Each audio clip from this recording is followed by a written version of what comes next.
For this example, we need to determine the deflection at point B of the beam by using the conjugate beam method. So this is the beam that we solved previously using moment area method. So na-solve naman nato siya iyang reaction sa the supports.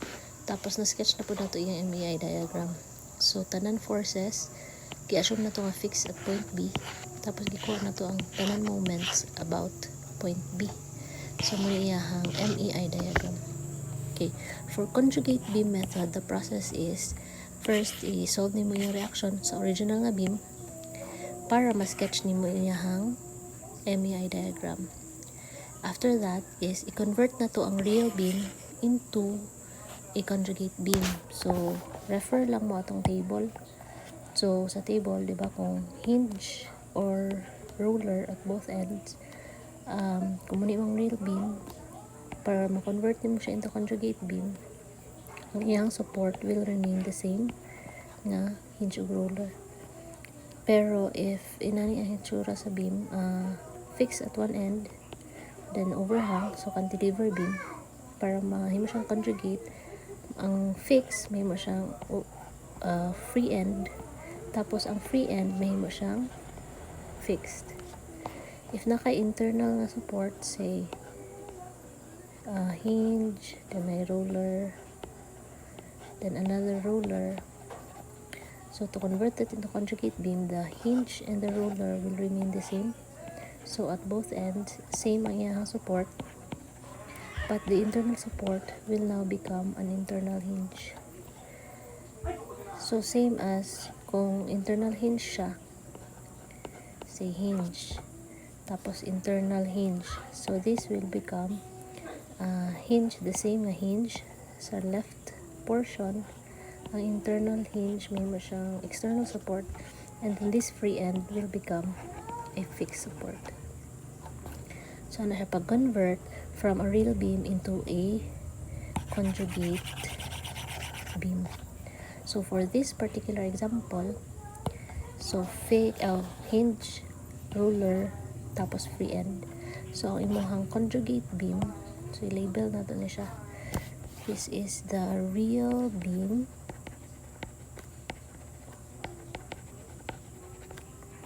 and then this is the conjugate beam. So on the real beam, ang loading niya is katong external loads and the reactions, but on the conjugate beam, the loading will be the moment diagram or M/EI diagram. Pero sa supports, ang hinge lang gihapon, tapos the internal roller na support, so may mo siyang internal hinge, so may mo siyang hinge, and then the free end will now become a fixed support. So this will be a fixed support, fixed internal hinge.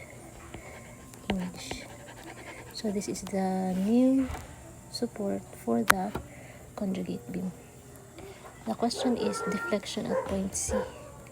So dire daw nga deflection ang need na to i-determine.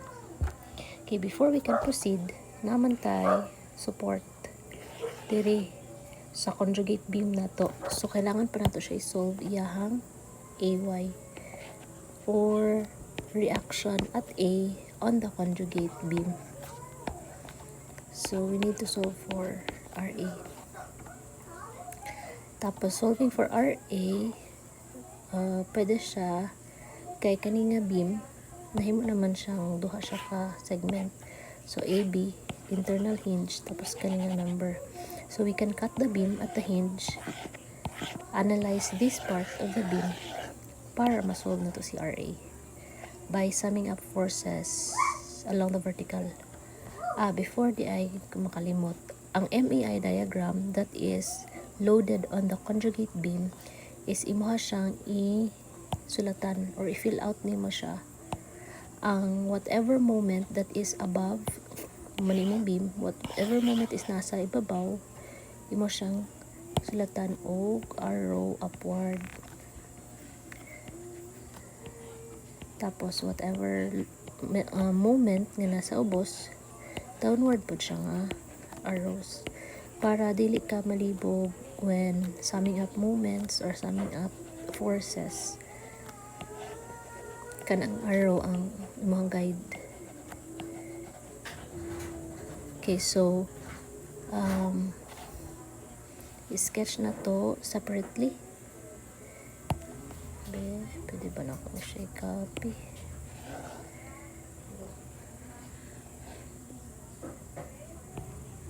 Duplicate.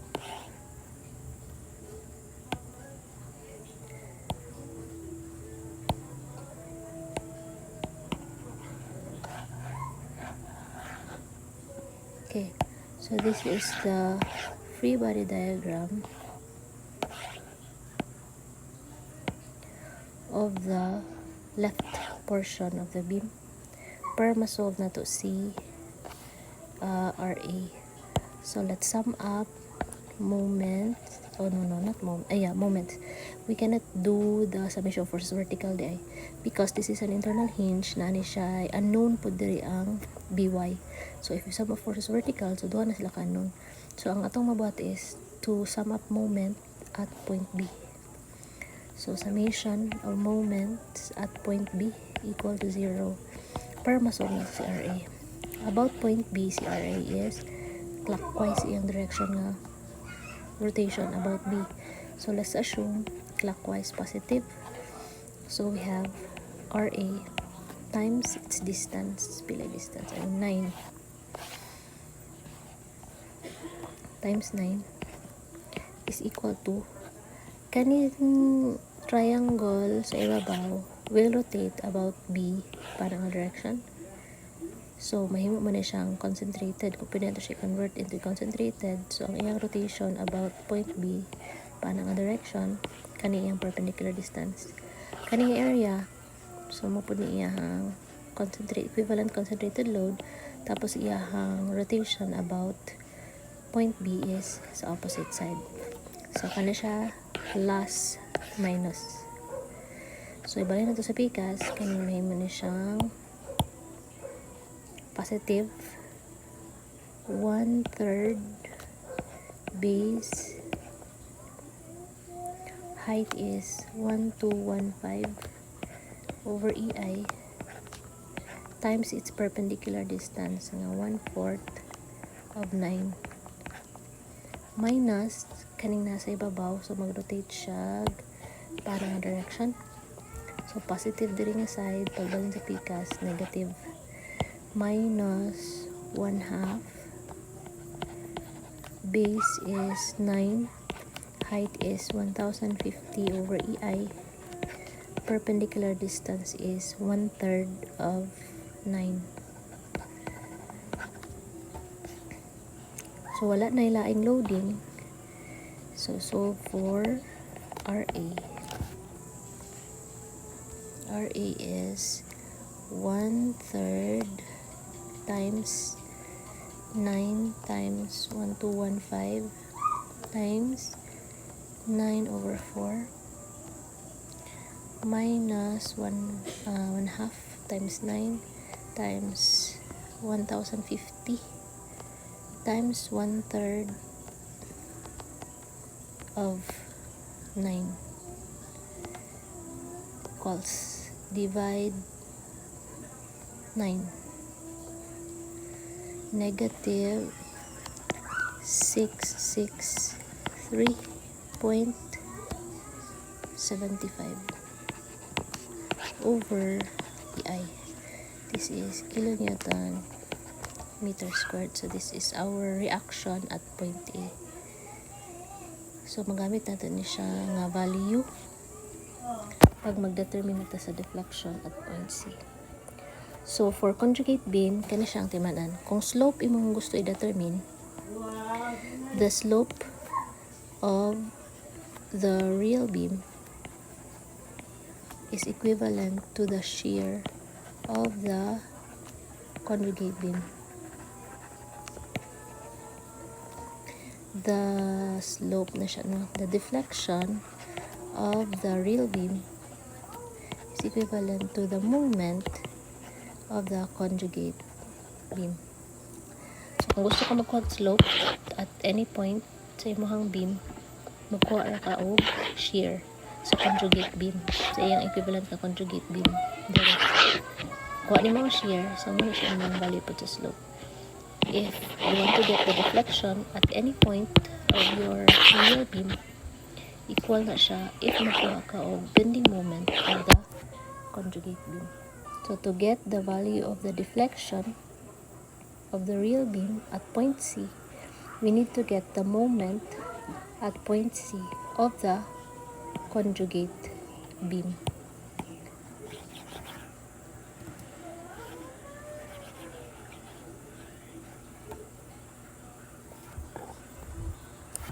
Okay, so summation. So direta sa conjugate beam magtan-aw ha. So magkuha ta og moment dire sa C. Say, let's assume paano ang direction sa moment at C. So to solve for the moment at point C, we need to sum up the moments, all moments about point C. So summation of moment at point C equal to 0. Assume counterclockwise positive. So moment at C is equal to RA nga negative 663.75 over EI times its perpendicular distance 9 plus 3 12. RA is positive pero downward, so kana siya positive niya value 663.75 over EI positive si RA pero dapat downward, na to siya na change, ano siya is downward. Okay, so may mo na siyang negative gihapon si sakto na siya nga negative because diri man tanang moment diri man tanang moment positive si RA, diri dapat ako siya i-change downward. Si RA is yang rotation about point C is paano this direction. So MC plus RA, pero kay gibalhin naman siya sa pikas mo ng negative RA times 12. So positive kani siya negative, kani siya negative. So positive, una to si positive plus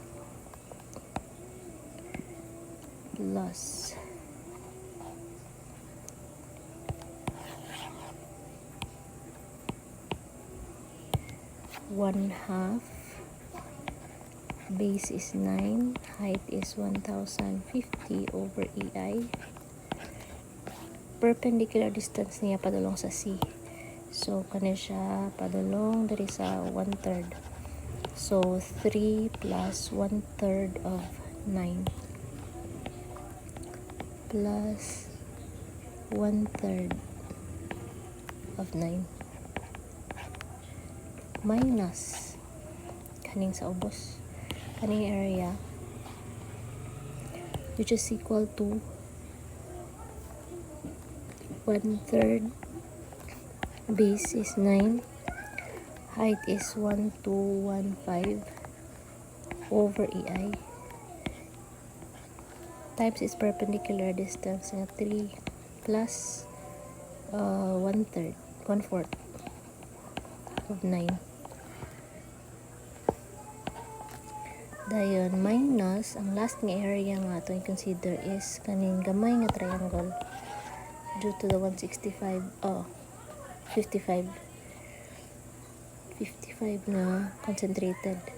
So 1/2 base is 3, height is 165 over EI, tapos its perpendicular distance about point C is 2/3 of 3. So MC is equal to minus 663.75 times 12 plus 0.5 times 9 times 1050 times 3 plus 9 over 3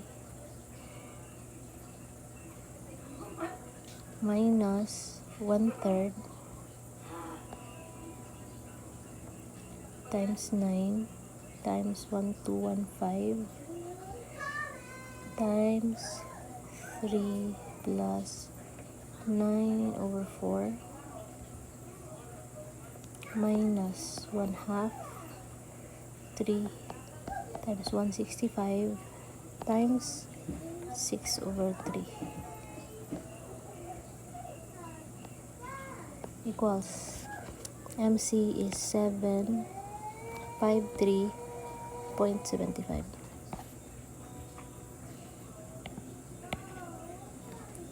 753.75 over EI kilonewton meter cube. MC is equal to the deflection at point C, 753 over 200, 830. 200 times 10 to the power 6 kilopascal na dayon na siya from GPA. Tapos 830 times 10 to the negative 6 millimeters to the fourth. So convert cm to the fourth to millimeters to the fourth. So therefore the deflection at point C is equal to 753.75 200 exponent 6 830 exponent negative 6 0.0454 00454 in meters, or delta C is equal to 4.54 millimeters. Again, delta C positive. So, ang makita lang diri sa delta C is specific siya. If positive ang magawas nga value, so na siya sa ibabaw nga deflection. Negative, paubos. So, specific diri siya pareho sa moment area method nga. Positive tanan ang magawas nga answer, pero makita nimo sa figure, pag sketch nimo sa elastic curve, kung positive ba gyud siya nga deflection or negative deflection, positive slope or negative slope. Pag sa conjugate beam method, specific siya. So, mo positive gyud ang answer or mo negative ang answer sa slope or sa deflection. Okay, so that's it for the conjugate beam method. Nga pag-solve,